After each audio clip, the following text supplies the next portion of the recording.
What topic does Apple think your podcast's about? The latest from our daily newsletter at podnews.net.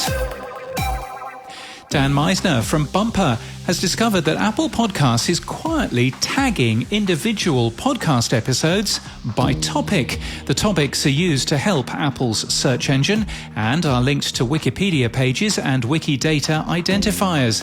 Well, Apple's topic tags are invisible to humans and hide in the Apple Podcasts web code.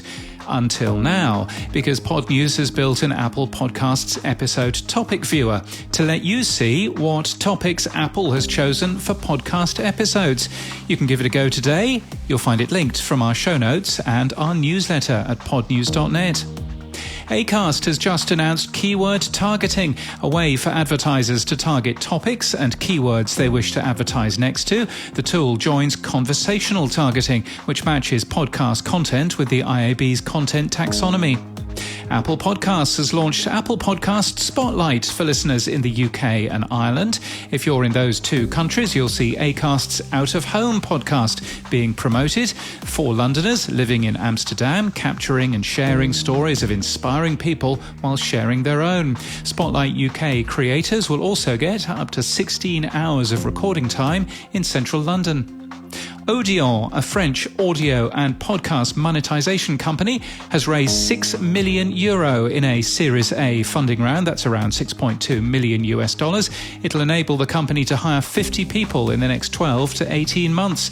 This round is a record funding amount for French audio ad tech.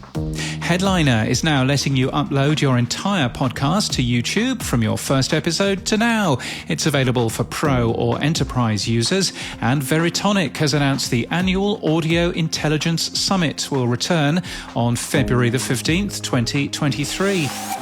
In People News, Nancy Barnes has been named the next editor of the Boston Globe newspaper. She's currently editorial director for NPR News. Before that, she was editor of newspapers like the Houston Chronicle and the Star Tribune in Minneapolis.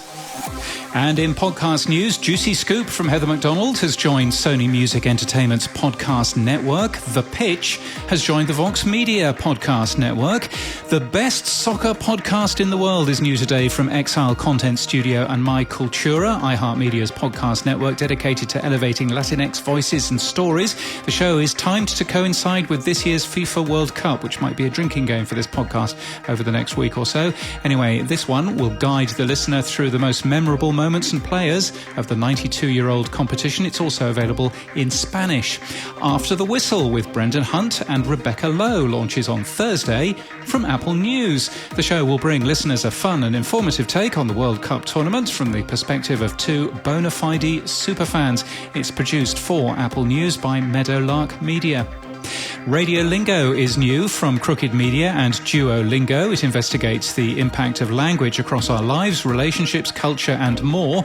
It's Crooked Media's first co-produced podcast. And A Nation for Thieves is launched today from Lionsgate Sound, with a former FBI special agent recounting how she recovered over $1 billion of dirty money from the world's most corrupt leaders. I thought we'd finished on the World Cup stories. Anyway, that's new today. And that's the latest from our daily newsletter. To read all the stories and subscribe, we're at podnews.net.